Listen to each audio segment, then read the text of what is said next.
We're at the ACA Summit with John Higganbothom. John, you were just on a panel with Matt and Rich and Bob Gessner. Mm-hmm. And one of the things, the Frankfort plant board, mm-hmm. you're the general manager? Yeah, electric, water, cable, telecom. I work on the telecom side.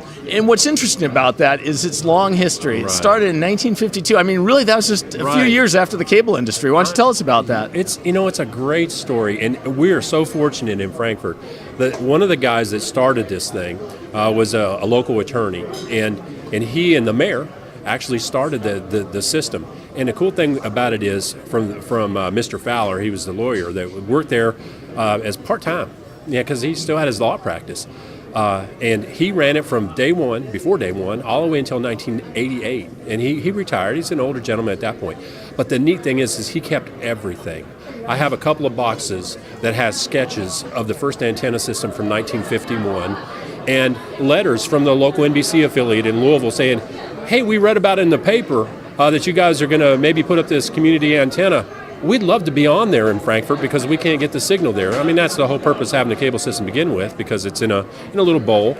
But the great thing is that Mr. Fowler kept everything for us. I have all the original. I've got the receipt from the first truck. I mean, he kept everything for us, and it was just it's nice to have all that history and all that information. We can tell our story. It truly was community antenna television. Oh, absolutely.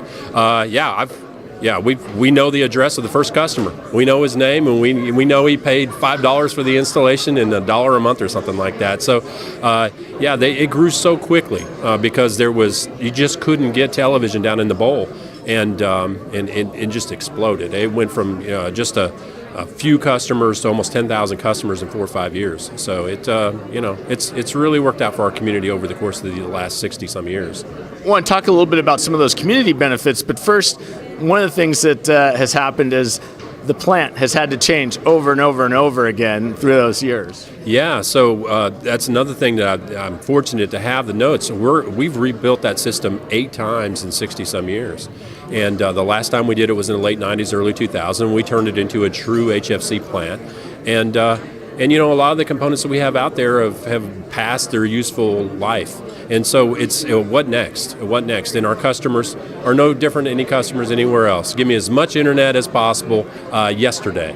And so they have expectations, and we really need to rebuild the system again. And so just figuring out a way to either augment what we have or to figure out another way to put a layer on it, or there's some folks that think that we ought to just wreck out the HFC altogether and start over.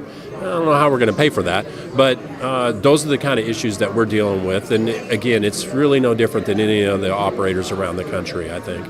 And ultimately, you do have to turn a profit, or at least keep cash flow positive, right? Yeah, no, our company, we are not subsidized by our electric department. We have to stand on our own 2 feet. Now, we share expenses and accounting and human resources and customer service and the purchasing department, that kind of thing.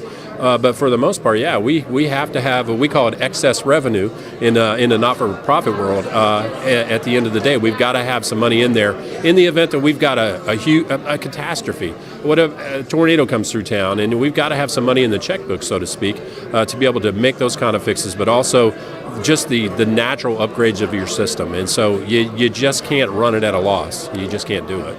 But at the same time, you have been able to, given your position, do things for the community. You were mentioning parks, fiber to the schools. Right, yeah. I think we've purchased a couple of parks back in the 50s and 60s and helped to pay on a flood wall to protect our downtown areas, because we have a river runs right through the middle of our town, convention centers, and then building fiber networks for both of our school districts, our city and our county school districts. We did that more than 20 years ago, and internet access to every school kid 20-some years ago, and those are unique things. But we're a community-based. We all live there. We all work there. We all pay our taxes there, and those are our kids. We want to take care of our families, and that's why we think it's great to have a local resource to be able to do that.